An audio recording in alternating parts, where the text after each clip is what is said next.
Hello students, myself doctor Prasoon हाड़ा।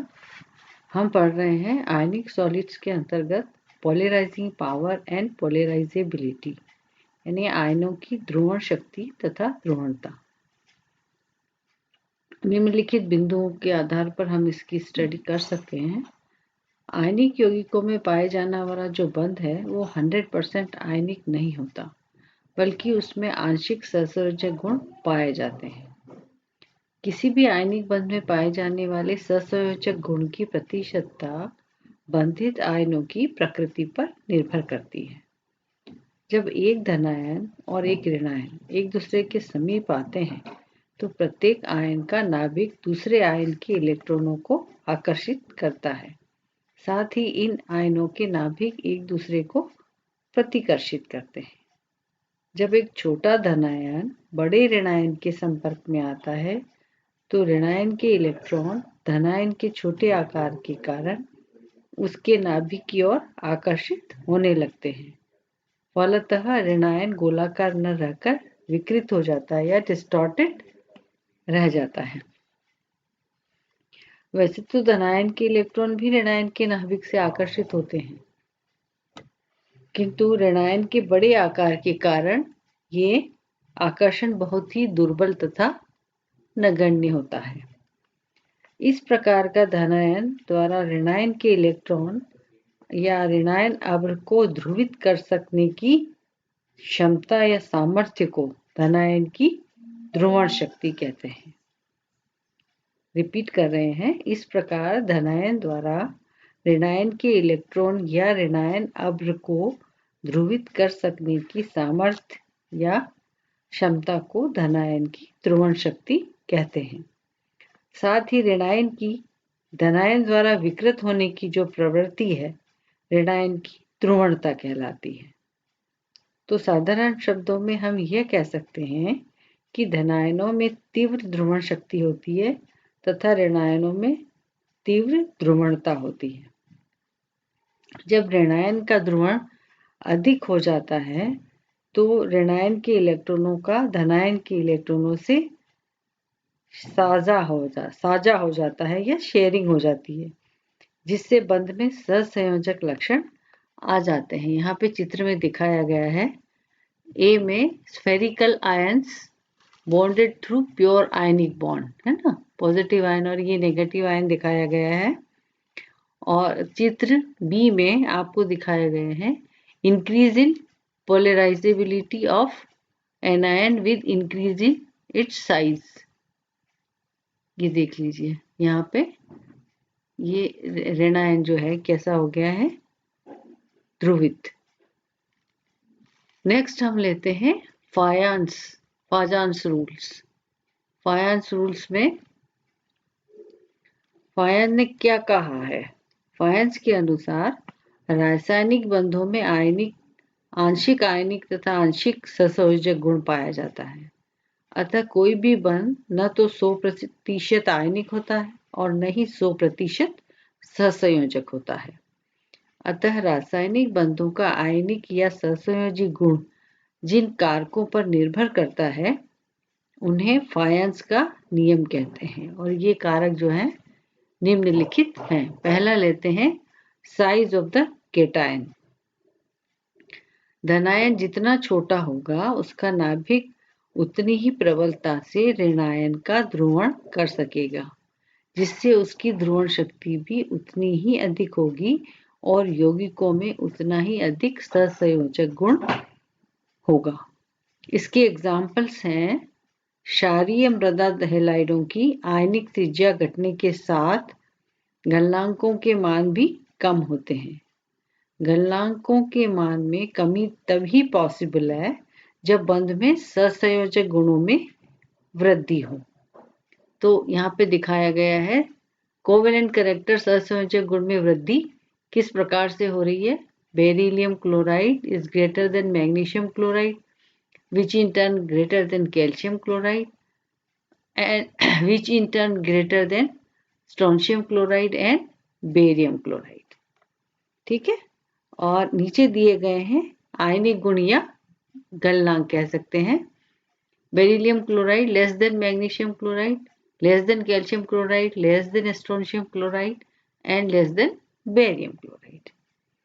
यहाँ वर्ग second ए में बेरिलियम प्लस 2 जो है सबसे छोटे आकार का तत्व है। इस प्रकार बेरिलियम क्लोराइड सबसे अधिक सहसंयोजक है, अतः इसका जो गलनांक या मेल्टिंग पॉइंट है वो सबसे कम होता है। नेक्स्ट हम लेते हैं साइज ऑफ एनायन। एनायन का साइज, जितना बड़ा ऋणायन होगा उसमें ध्रुवणता उतनी ही अधिक होगी, जिससे इससे बने यौगिक में उतने ही अधिक सहसंयोजक गुण होंगे। इसके एग्जाम्पल्स हैं, सहसंयोजक गुण हम दिखाते हैं। Calcium fluoride less than calcium chloride, less than calcium bromide and calcium iodide. और गलनांक के केस में CaF2 is greater than CaCl2 which in turn greater than CaBr2 and CaI2। Next लेते हैं चार्ज ऑन कैटायन। धनायन पर अधिक आवेश होगा उतनी ही अधिक उसकी ध्रुवण शक्ति होगी और फलस्वरूप उस यौगिक में उतने ही अधिक सहसंयोजक गुण पाए जाएंगे।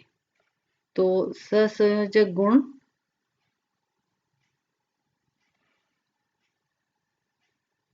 यहां दे रखा है।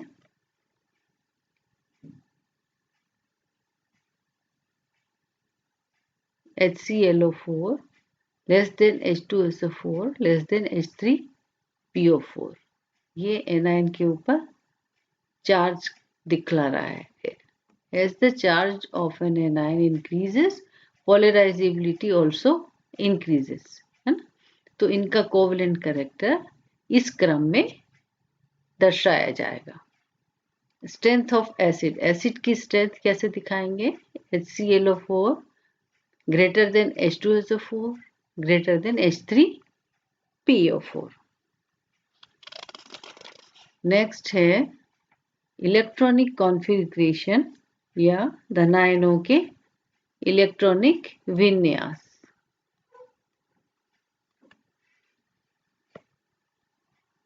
यदि किसी धनायन के बाह्यतम कक्ष में 8 इलेक्ट्रॉन हैं, यानी उसका विन्यास उत्कृष्ट गैस या नोबल गैस के समान है, तो उसकी ध्रुवण शक्ति 18 इलेक्ट्रॉन विन्यास या स्यूडो अक्रिय गैस विन्यास वाले आयनों की तुलना में कम होती है। यही कारण है कि 8 इलेक्ट्रॉन वाले विन्यास वाले जो सोडियम, पोटेशियम और रुबिडियम प्लस आदि आयन हैं, उसकी तुलना में 18 इलेक्ट्रॉन व्यवस्था वाले जैसे कि copper plus, Ag plus, Au plus आदि की ध्रुवण शक्ति अधिक होती है। यद्यपि दोनों पर आवेश तो समान है तथा आकार भी समान है, और यही कारण है कि NaCl आयनिक होता है जबकि CuCl सहसंयोजक होता है। यही कारण है कि AgCl, CuCl और AgCl2 जल में कम विलय होते हैं।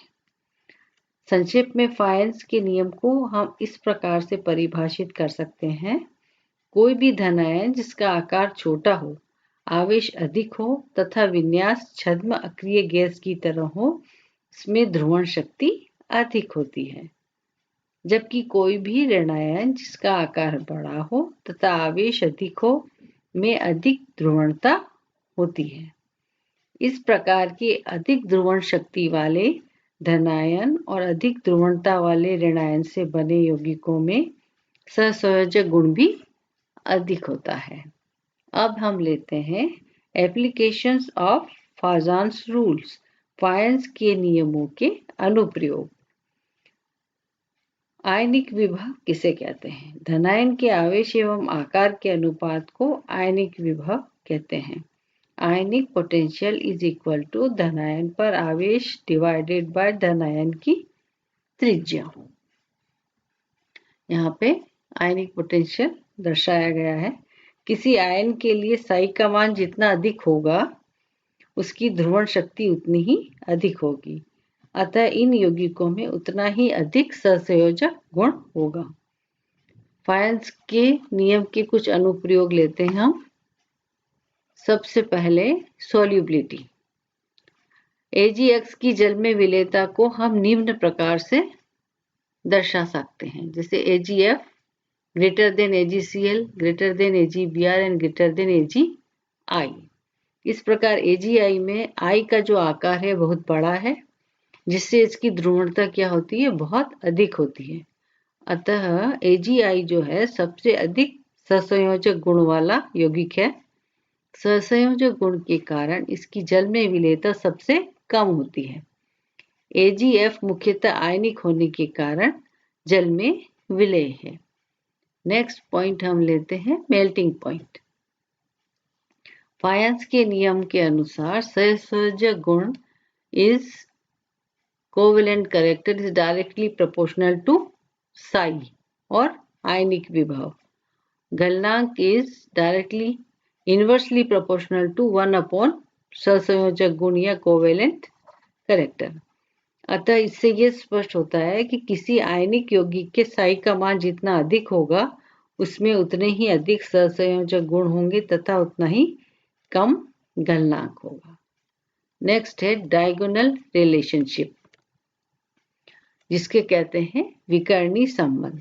हम जानते हैं कि लिथियम, बेरिलियम और बोरॉन का जो केमिकल नेचर है क्रमशः MgAl और सिलिकॉन से मिलता है।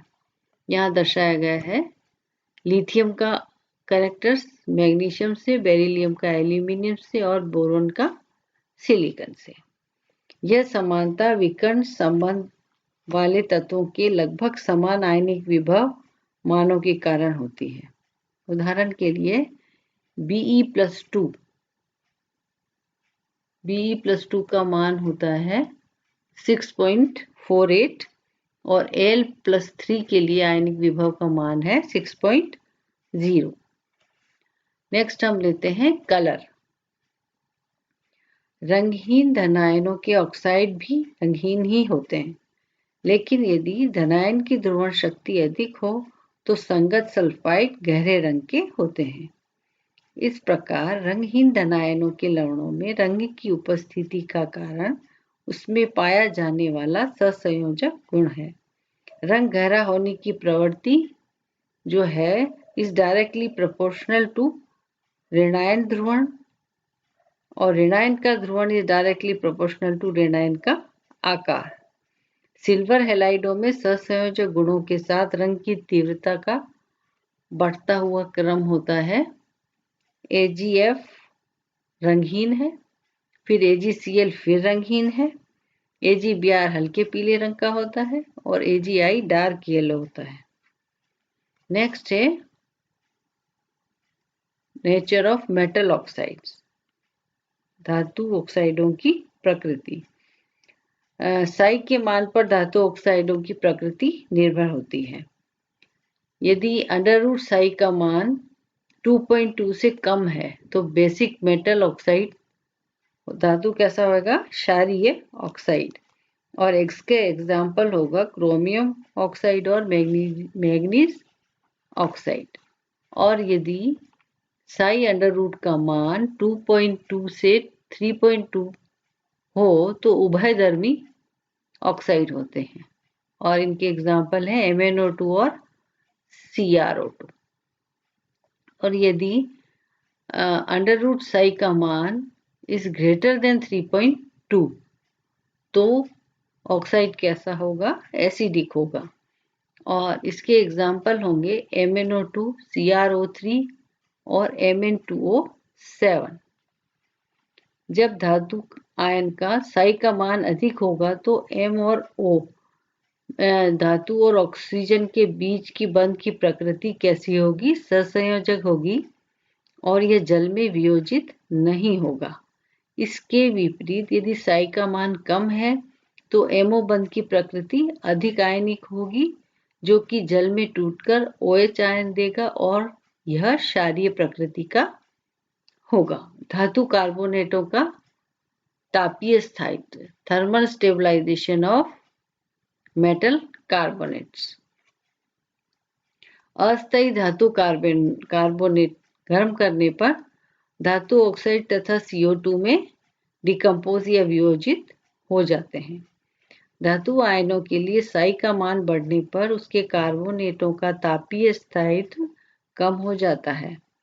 साई का मान अधिक होने से मेटल और ऑक्सीजन बंध सहसंयोजक प्रकृति के कारण टूट नहीं पाता और MoCO2 बंध में से OCO2 बंध टूटकर MO तथा CO2 बन जाते हैं। देखिए यहाँ पे MoCO2 टूटकर MO और CO2 में कन्वर्ट हो जाते हैं। बेरिलियम से लेकर बेरियम 2+ तक क्षारीय मृदा धातु आयनों का आकार बढ़ने से साई का मान कम होता है, अतः इनके कार्बोनेटों का ऊष्मीय स्थायित्व बढ़ता है। इनके स्थायित्व का क्रम है BHCO3 less than MgCO3 less than calcium carbonate less than strontium carbonate and less than barium carbonate। इनके विघटन ताप है 100, 350, 547, 778 and 998। That's all, students. Thank you.